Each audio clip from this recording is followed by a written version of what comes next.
नमस्कार बच्चों। आज हम थर्ड ईयर के बच्चों के लिए उनका जो द्वितीय प्रश्न पत्र है उसमें जयशंकर प्रसाद द्वारा रचित पुरस्कार कहानी की मूल संवेदना के बारे में आपसे बातचीत करेंगे। तो पुरस्कार कहानी की मूल संवेदना के पहले मैं आपको जयशंकर प्रसाद का संक्षिप्त परिचय देना चाहती हूँ। तो उसके बारे में हम ये स्लाइड आपके सामने रख रहे हैं। जयशंकर प्रसाद का जन्म 1890 ईस्वी में हुआ था। देहावसान 1937 ईस्वी में। और इनका जो जन्म स्थान है वह है वाराणसी, उत्तर प्रदेश। भाषा ज्ञान का जहाँ तक सवाल है तो जयशंकर प्रसाद जी ने स्वाध्याय द्वारा संस्कृत, पाली, उर्दू और अंग्रेजी का ज्ञान प्राप्त किया था।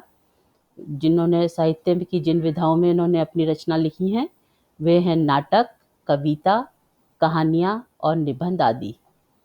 जयशंकर प्रसाद द्वारा रचित नाटक इस प्रकार हैं: ध्रुव स्वामिनी, चंद्रगुप्त, स्कंदगुप्त, अजातशत्रु, कामना, एक घूंट आदि। कहानी संग्रह जो हैं वो इस प्रकार हैं: आकाशदीप, आंधी, प्रतिध्वनि, छाया, इंद्रजाल। जयशंकर प्रसाद ने 3 उपन्यास लिखे थे। वह इस तरह हैं: कंकाल, तितली, इरावती आदि। काव्य रचना जो इनका मुख्य क्षेत्र था विधा का, उसमें कामायनी महाकाव्य है आधुनिक काल का, जिससे आप सभी परिचित होंगे। दूसरे हैं आंसू, लहर, झरना, प्रेम पथिक, महाराणा का महत्व। तो इस तरह हम देखते हैं कि जयशंकर प्रसाद जी का जो संक्षिप्त परिचय है उसके बारे में मैं आपसे अब बात करना थोड़ा सा और कुछ चंद पंक्तियों में बता देती हूँ। तो आधुनिक हिंदी साहित्य के इतिहास में इनके कृतित्व का जो गौरव है, अर्थात जयशंकर प्रसाद का जो गौरव है वो अक्षुण्ण है। जयशंकर प्रसाद युग प्रवर्तक लेखक थे। साहित्य और कला के प्रति प्रारंभ से ही रुचि रखते थे। प्रसाद जी ने एक साथ कविता, नाटक, कहानी, उपन्यास और निबंध के क्षेत्र में हिंदी को गौरवान्वित किया है। प्रसाद जी ने भारतीय साहित्य और संस्कृति का गहन अध्ययन भी किया था, इसीलिए उनके साहित्य का मूल स्वर भी भारतीय संस्कृति ही है। अब हम यहाँ पर आपको आगे लेखक के साहित्य की जो विशेषता हैं उनसे भी परिचित करा देते हैं। तो जयशंकर प्रसाद जी जो हैं वो भारतीय संस्कृति और इतिहास को अपने लेखन का आधार बनाते थे, या इन्होंने अपने लेखन का आधार बनाया। जयशंकर प्रसाद जी की रचनाओं में आदर्शवाद को महत्व दिया गया है, और जैसा आप हमेशा जानते हैं कि आदर्श के बिना जीवन की कल्पना करना, समाज की कल्पना करना या देश की कल्पना करना असंभव है। तो आदर्श का हमारे जीवन में बहुत ही महत्वपूर्ण स्थान है। प्रसाद जी की रचनाओं में प्रेम, त्याग, बलिदान और कर्तव्य भावना को महत्व दिया, और ये भी मानव जीवन के लिए महत्व रखते हैं, क्योंकि बिना प्रेम के, बिना त्याग के और अवसर आने पर बलिदान करने से पीछे हटने वाला देश कभी भी प्रगति नहीं कर सकता। इसी तरह हम सब में कर्तव्य भावना को का होना अत्यंत ही आवश्यक है। उसके बिना भी हम प्रगति नहीं कर सकते और आपस में एक दूसरे के साथ सहृदयता से नहीं रह सकते अगर हम में कर्तव्य परायणता नहीं होगी। भाषा में इन्होंने तत्सम शब्दावली का प्रयोग किया है और शैली इनकी प्रसाद है। जयशंकर प्रसाद की जो रचनाएं हैं वह काव्यमय भाषा का अधिक प्रयोग किया गया, क्योंकि यह छायावाद के एक प्रमुख कवि रहे हैं और उस समय ज़्यादातर साहित्य में काव्यमय भाषा का ही प्रयोग किया जाता था। तो इस तरह हम जयशंकर प्रसाद के साहित्य की या उनके लेखन से संबंधी विशेषताओं के बारे में आपसे बात की है। यहाँ मैं पुनः चंद पंक्तियों में जयशंकर प्रसाद जी का बारे में, साहित्य के बारे में आपसे बात करती हूँ। तो जैसा है कि उनके साहित्य का मूल स्वर हमने कहा भारतीय संस्कृति है, और उन्होंने नाटक, कविता, कहानी, निबंध आदि विधाओं में उन्होंने जिसमें जो भी लिखा उनमें भारतीय इतिहास और संस्कृति के प्रति उनकी अनुरक्ति या प्रेम स्पष्ट दिखाई देता है। आदर्शवाद से ओतप्रोत उनकी रचनाओं में कोमल भाव, आवेग, अंतर्द्वंद, गीतात्मकता तथा व्यक्तिगत दृष्टि को प्रधानता रही है। प्रेम, त्याग, बलिदान और कर्तव्य भावना के रंग में सराबोर उनकी कहानियों के पात्र पाठक के मन पर अमिट छाप छोड़ जाते हैं। वैसे देखा जाए तो प्रसाद जी मूलतः नाटककार और कवि ही रहे हैं, और पर उनकी कहानियों में भी उनके दोनों रूप मुखर या स्पष्ट रूप से दिखाई देते हैं। नाटकीय घटना संयोजन और काव्यमय भाषा शैली के कारण उनकी जो कहानियाँ हैं, नाटक और कविता के अधिक समीप लगती हैं।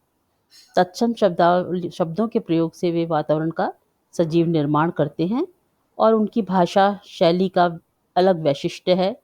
इस तरह से जो कहानी में हम देखते हैं कि प्रसाद शैली ही अधिक प्रचलित हो गई है। तो यहाँ पर हमने इस तरह से लेखक की साहित्यिक विशेषताओं को बिंदुवार आपको समझाने का प्रयास किया है, और ऐसा है कि आप इन जो स्लाइड्स हैं उसके माध्यम से आप अच्छी तरह से समझ गए होंगे। अब हम यहाँ पर अपने मुख्य बिंदु पर आते हैं, अर्थात पुरस्कार कहानी की मूल संवेदना के बारे में चर्चा करते हैं। इसको चर्चा करने से पूर्व मैं पुनः चंद बिंदुओं पर आपका ध्यान आकर्षित करती हूँ। बिंदु इस तरह हैं: मधुलिका के चरित्र के माध्यम से प्रेम के उदात्त रूप को दर्शाना, व्यक्तिगत प्रेम से ऊपर देश प्रेम है स्पष्ट करना, और कहानी जो है वो हृदय स्पर्शी और प्रभावी है, जो इसका मूल विषय भी है, क्योंकि कहानी जो इस तरह से होनी चाहिए कि वो पाठकों के कहीं ना कहीं उनका हृदय स्पर्श करे और उनके मन पर कोई ना कोई छाप छोड़े या कोई संदेश छोड़े। तो उसमें कहानी हम देखते हैं पूर्णतः सफल हुई है। इसके अंतिम बिंदु के रूप में हम यहाँ चर्चा करेंगे मधुलिका की कर्तव्यपरायणता।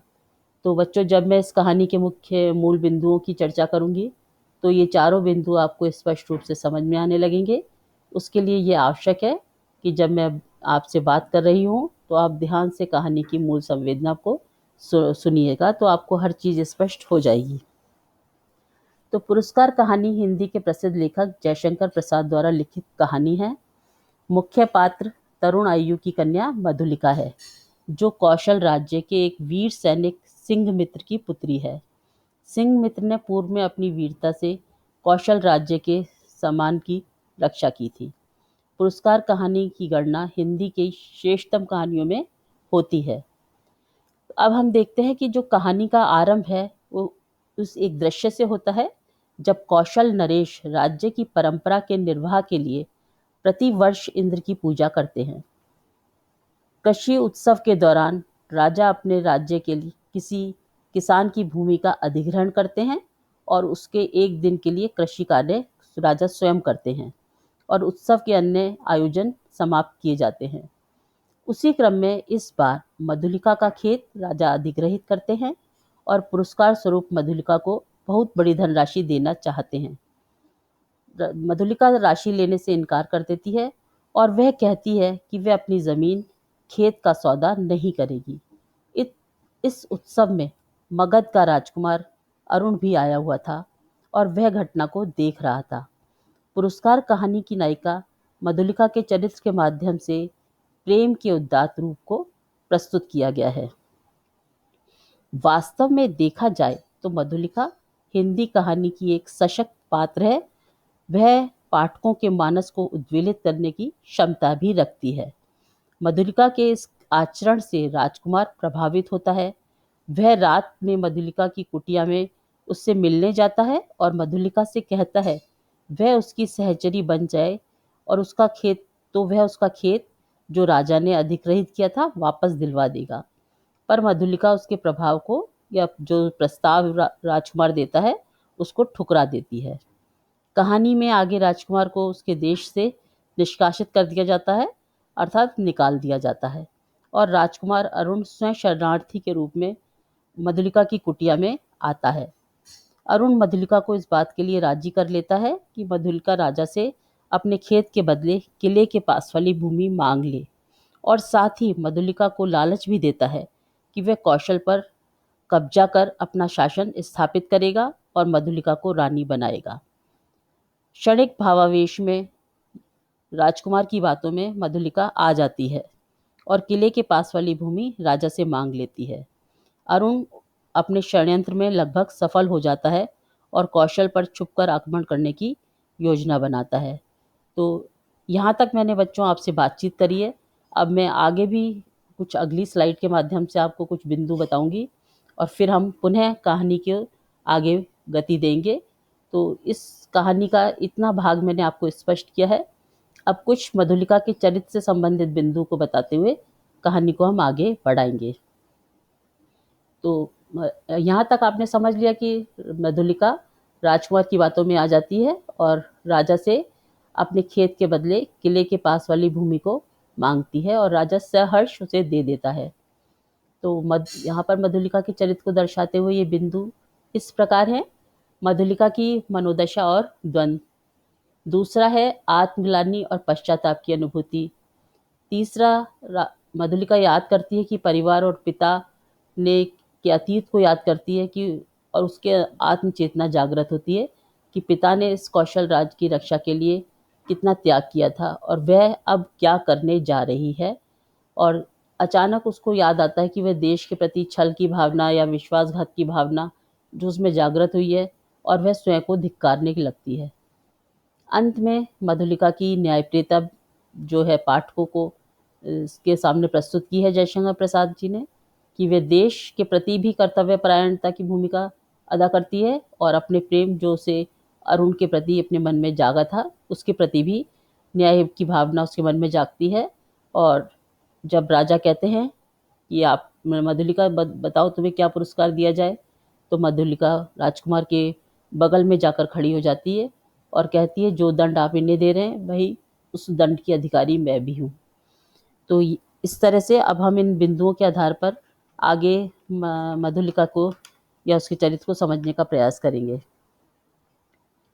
जब राजा मधुलिका को किले के पास वाली भूमि की दे देते हैं तो और मधुलिका राजकुमार की बातों में आ जाती है, तब अचानक उसके मन में आत्म चेतना चेतना जागृत होती है और वह सोचती है कि अपने खेत को अपने खेत के बदले उसने राजा ने जो उसको किले की भूमि दी है उसके बदले वो क्या कर रही है। उसने पुरस्कार तक की कामना नहीं की थी। जब राजा उसे उसके बदले में ज़मीन दे रहे थे उसने वो नहीं ली थी। तो अब वह क्षणिक प्रेम और लोभ के शिकार कैसे हो गई। वो अपने आप को धिक्कारने लगती है और उसके मन में ये भाव आता है कि उसने तो शत्रु को पनाह दी है, अपने राज्य के साथ विश्वासघात करने जा रही है और अपने आप को धिक्कारती है। सारे घटनाक्रम से वह जाकर राजा को अवगत कराती है कि किस तरह से शत्रु किले के पास वाली भूमि पर डेरा डाले हुए हैं, हमारे राज्य पर आक्रमण होने वाला है। और इस सारी बात को वह राजा को बता देती है और राजा अपनी योजना के अनुसार किले की पास वाली भूमि पर जहाँ शत्रु ने कब्जा किया हुआ था अचानक आक्रमण कर देता है और राजकुमार पकड़ा जाता है और उसे मृत्युदंड की सज़ा सुनाई जाती है। राजा मधुलिका को पुरस्कार देना चाहते हैं पर मधुलिका इस सारे घटनाक्रम के लिए स्वयं को दोषी मानती है और वह अपने लिए भी मृत्युदंड की मांग करती है कि मेरा तो यही पुरस्कार है, जो सज़ा इस राजकुमार को मिल रही है उसकी अधिकारिणी भी मैं ही हूँ। तो बच्चों, पुरस्कार कहानी में मुख्य रूप से यही दर्शाया गया है कि किस तरह मधुलिका अपने राज्य के प्रति वफादारी और निष्ठा का परिचय देती है और दूसरी ओर राजकुमार के प्रति उसके मन में जो प्रेम की अनुभूति हुई थी और मधुलिका कर्तव्य परायणता का परिचय देती हुई और उसकी सूचना कि भाई कब्जा होने जा रहा है हमारे राज्य पर राजा को देती है और राजकुमार को पकड़ा देती है। अंत में स्वयं को भी दोषी बराबर का दोषी मानती है और ये राजा से कहती है कि अगर आपको कोई पुरस्कार देना है तो मेरे लिए भी वही उचित होगा जो आपने इस शत्रु राजकुमार को दिया है। और इस तरह से अपने प्रेम के भाव को प्रकट करती है और प्रेम का मान भी रखती है और अपने राज्य के प्रति कर्तव्य भी पूरा करती है। और इस तरह से इस पुरस्कार कहानी जो इसका शीर्षक है वो अपने आप में एकदम उचित है और सटीक जान पड़ता है। और इस तरह से मधुलिका के चरित्र को आधार बनाकर यहाँ पर लेखक ने देशभक्ति, कर्तव्य परायणता और वफादारी की एक मिसाल तथा प्रेम के उदात्त रूप की जो प्रस्तुति की है मधुलिका के माध्यम से, वह सारे पाठकों के हृदय पर प्रभाव डालती है और इस तरह से लेखक अपने प्रयास में पूर्णतः सफल हुए हैं। तो जैसा उन्होंने अपनी रचनाओं में देशभक्ति, प्रेम, त्याग, कर्तव्य परायणता आदि को आधार बनाया है, हम पुरस्कार कहानी में उन सबको हम उसी रूप में बखूबी देख सकते हैं, अनुभव कर सकते हैं। तो बच्चों, इस तरह से ये पुरस्कार कहानी का मूल संवेदना यहाँ पर समाप्त हुई है और आपको स्पष्ट रूप से मुझे लगता है समझने में कोई कष्ट नहीं हुआ होगा, ना दुविधा हुई होगी। फिर भी अगर आपको किसी तरह की कोई परेशानी है संवेदना समझने में, तो आप मुझसे संपर्क कर उसके निवारण कर सकते हैं। धन्यवाद।